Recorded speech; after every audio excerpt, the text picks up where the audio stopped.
Buenos días, el día de hoy vamos a exponer un artículo sobre el sistema nervioso. El grupo está conformado por Valentina Ávila, Laura Rodríguez y quien les habla, Alejandra Gamba. El artículo se titula Experiencia en el diagnóstico y tratamiento de tumores del sistema nervioso central en niños menores de 2 años en el Hospital Pediátrico Baco Ortiz, Quito, Ecuador, 2016-2019. Este artículo fue escrito por Carlos Flores, Alicia Torres, José Bernal y Jesús Castro. A lo largo de la presentación podremos encontrar la introducción, objetivo, métodos, resultados, discusión y conclusión. En la introducción podemos observar la neoplasia del sistema nervioso central. La neoplasia es una anormalidad que se encuentra por alguna masa, algún tejido extra, podríamos decirlo, en el que en este se encuentra en el cráneo y se puede ver como alargado o sí, teniendo una malformación. El sistema nervioso central está formado por el encéfalo y la médula espinal.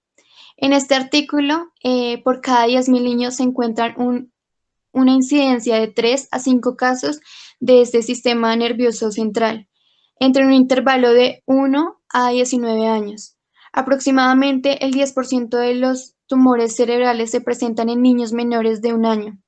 Esto se incrementa en un 20 a 25% de las neoplasias malignas en menores de 3 años. En estos menores de 3 años que están en lactancia, el 15% perdón, son astrocitomas. Esto es un tipo de cáncer que se puede ocurrir en el cerebro o en la médula espinal, que comienza en las células llamadas astrocitos, que brindan sostén en las células nerviosas. Entre el 16% y el 25% son meduloblastomas, que esto también es un tipo de tumor cerebral de tipo canceroso. Se desarrolla en el cerebelo, una parte del cerebro que se encuentra en la base del cráneo. Entre el 4% y el 16% son gliomas.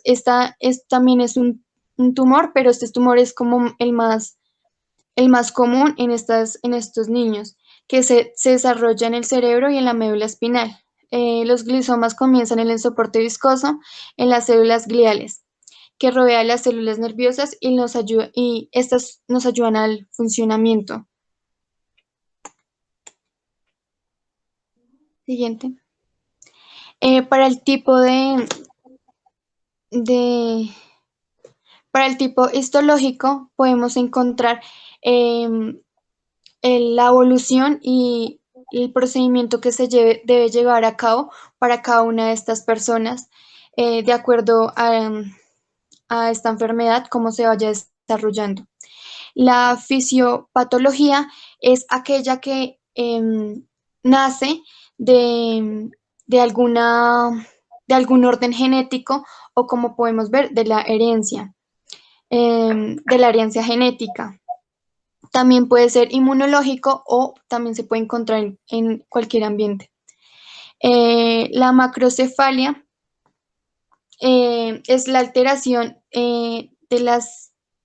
es la alteración en la cual la circunferencia de la cabeza es más grande del promedio correspondiente a la edad y al sexo del bebé o del niño, como podemos ver en la imagen que se encuentra.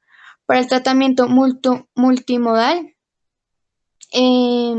podemos encontrar las biopsias y la quimioterapia, pero hay que tener en cuenta que en estos casos de los niños menores de 2 años no se puede dar así como así o seguir ese procedimiento, ya que sus características morfológicas y fisiológicas todavía no están lo suficientemente desarrolladas y eso puede causar mortalidad en los bebés. En los efectos secundarios encontramos los trastornos neurocognitivos. Estos trastornos principalmente afectan a la memoria, a la percepción, a la resolución de problemas más adelante. Tenemos también los trastornos endocrinos. Estos son problemas como la tiroides, la glándula suprarrenal y las páncreas.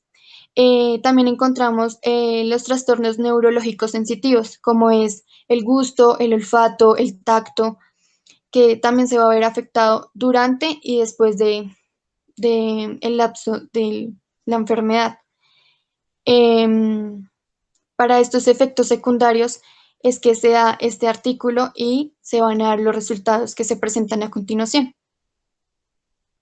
El objetivo del artículo es describir la experiencia neuroquirúrgica durante 3 años y 6 meses en relación a las neoplasias del sistema nervioso central en niños menores de 2 años y así ofrecer elementos que sirvan para el abordaje inicial, el proceso diagnóstico, el procedimiento en preparación prequirúrgica, la descripción de complicaciones en el proceso diagnóstico terapéutico, realizar una revisión de literatura en relación al pronóstico y sobrevida de la población.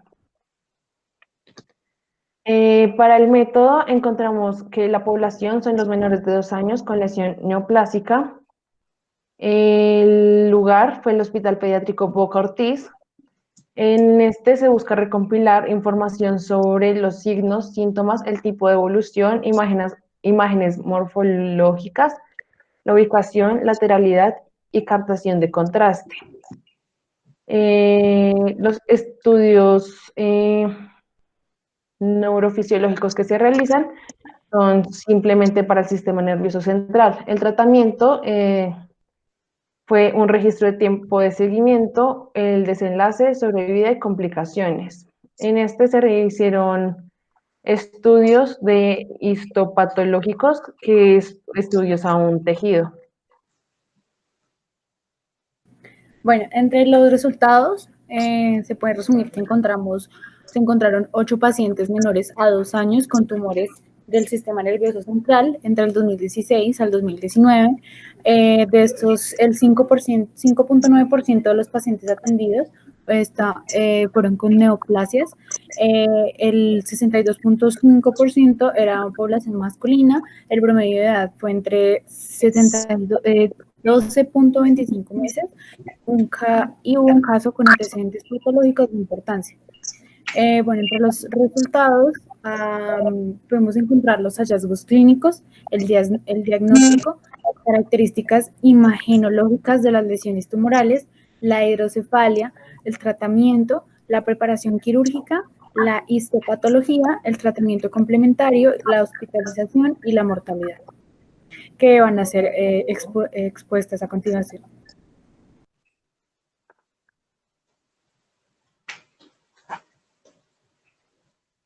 La tabla número 1 registra los hallazgos clínicos, que son las características clínicas de los pacientes pediátricos operados de tumor cerebral en el Hospital Boca Ortiz de Quito, Ecuador, entre el 2016 y el 2019, en los cuales se registran los pacientes, la edad de cada paciente, el sexo, la evolución clínica en días, los síntomas que presentaron, los signos y los nervios craneales afectados.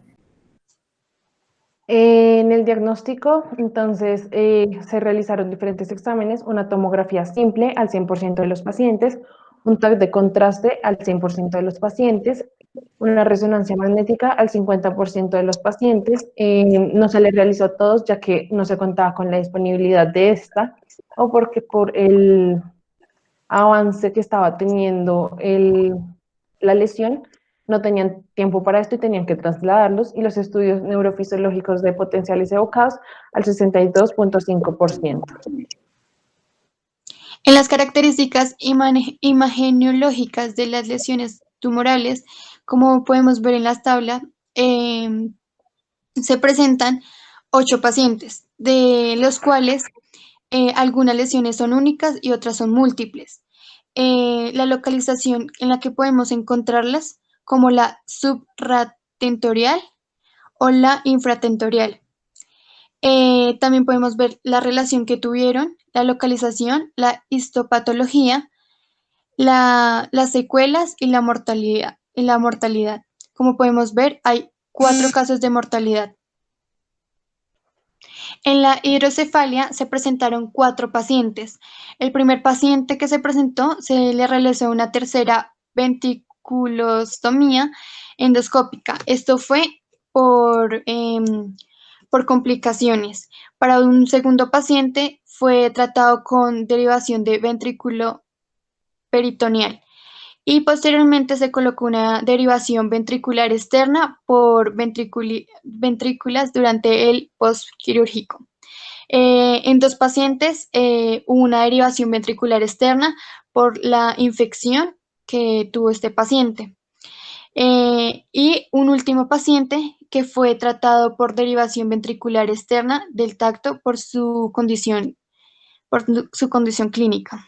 En el tratamiento se observa que fueron los pacientes operados 2 con 80% de recesión, 1 con recesión parcial, 1 con recesión total y 2 sufrieron complicaciones. En la gráfica se puede observar que el 50% fueron pacientes quirúrgicos, el 25% fueron pacientes no quirúrgicos y el 25% fueron pacientes para biopsia. En la preparación quirúrgica, el tiempo de hospitalización hasta la cirugía fue de entre 6 y 4 días.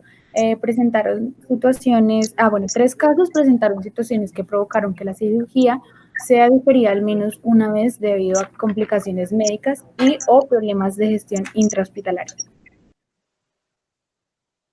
En la histopatología se confirmó una biopsia de una lesión en una biopsia. Esta fue originada en la columna dorsal con gran crecimiento en el abdomen y fue realizada por la especialidad de la cirugía pediátrica. 2 casos con neuroblastoma, 2 casos con tumor de plexo coroideo, papiloma y carcinoma. Un caso con neurofibroma plexiforme. Un caso de rinoblastoma con extensión intracraneal. Un caso con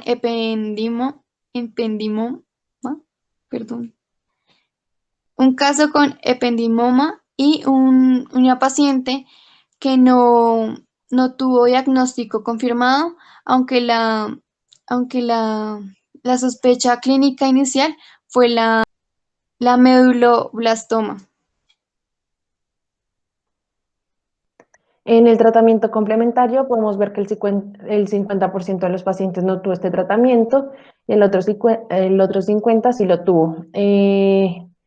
Los que lo tuvieron fue un tratamiento oncológico y de quimioterapia y uno de estos pacientes recibió atención con el Gamma Knife, que es un bisturí que concentra para tumores cerebrales, que concentra una radiación de rayos gamma en una zona muy específica.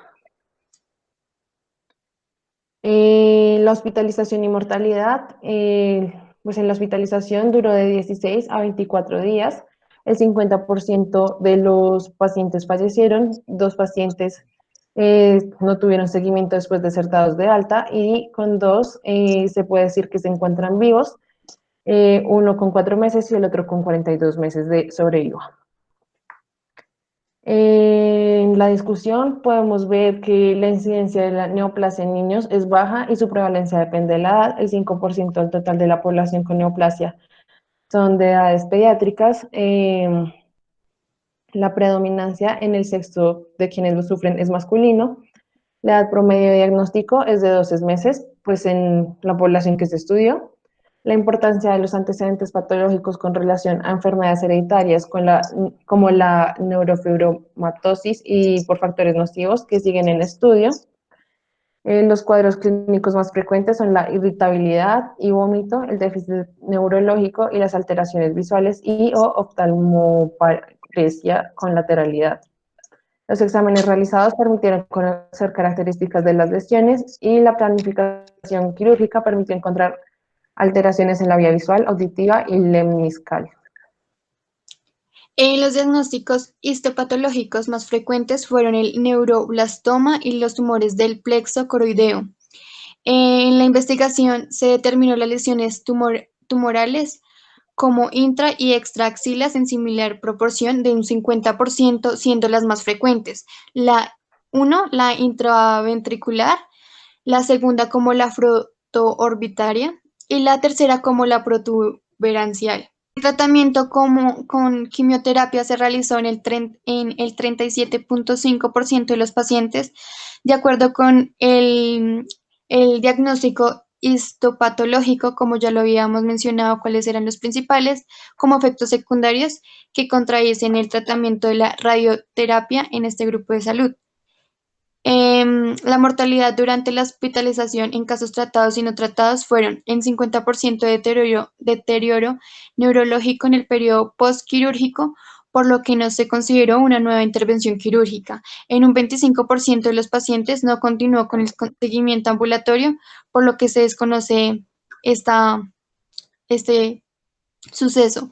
El 25% se encontraron vivos durante la última evaluación, presentando una sobreviva, o sea, un caso excelente, de 4 y 49 meses con papiloma de plexo coroideo y de neuroblastoma, respectivamente. Los tumores cerebrales diagnosticados antes del año de vida se consideran mal pronosticados, ya que se relacionan con la inadherencia congénita de la patología. En relación con los gliomas de bajo grado, se conoce que la edad menor a 2 años en el momento del diagnóstico fue reconocida como un factor de riesgo para mortalidad, ya que, como se mencionó anteriormente, se puede llegar a hacer algún proceso que haga daño al bebé, y se considera importante que al investigar la presencia de células malignas en la citología, especificidad cercana al 95% del líquido cefalorraquídeo, que este es el que baña el encéfalo y la médula espinal. Bueno, como conclusiones encontramos que los tumores del sistema nervioso central en niños de entre 0 y 2 años no son frecuentes, su localización es predominante supratentorial y su pronóstico vital es incierto, aunque depende esencialmente de su tipo histológico. Además, el tratamiento con radioterapia en este grupo es una opción para considerar solamente en casos sin posibilidad de resección quirúrgica debido a las comorbilidades y secuelas asociadas, por lo que la cirugía con fines de resección constituye la base del tratamiento en estos pacientes. Gracias. Gracias. Gracias.